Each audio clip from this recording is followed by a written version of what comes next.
Zbog aktivnosti u domu. Zato što može poznat najbolje osobe. Zato što imamo najbolje kuharice. Zbog najboljeg vrta.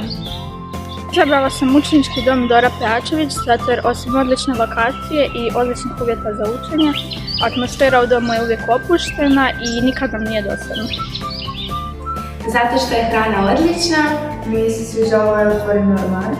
Imamo Erasmus projekte, imamo priliku ići planinariti u kazališta.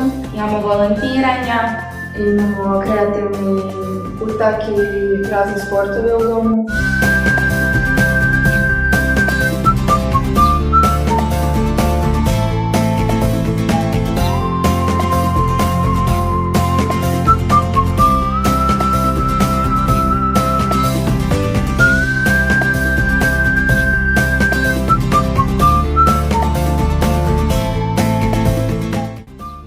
Najviše mi se sviđaju interaktivne radionice i izborne aktivnosti poput folklora, plesa i odbojke.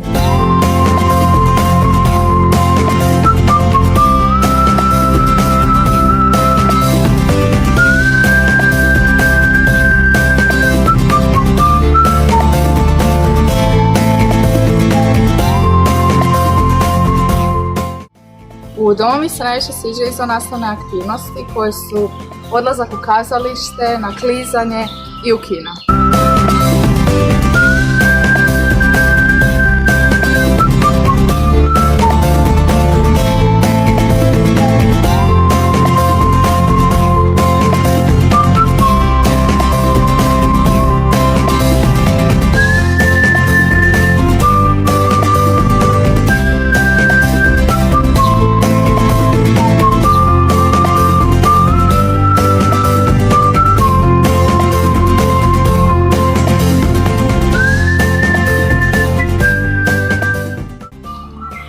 Znači, učenički dom Dora Pejačević mi se sviđa iz razloga zato što su sobe jako lijepo uređene, imaju balkone, smještene na odličnoj lokaciji, imamo predivan vrt, osjećam se opušteno u njemu, našla sam osobe oko kojih se osjećam ugodno, slobodno, dobre prijatelje za cijeli život, odgajatelji su opušteni, imamo svakakve radionice i stvarno se u ovom domu radi s nama i osjećamo se sigurno.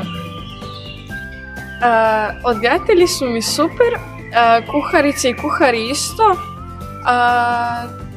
Imaju brigu nad nama, brinu se o nama dok nismo kod roditelja.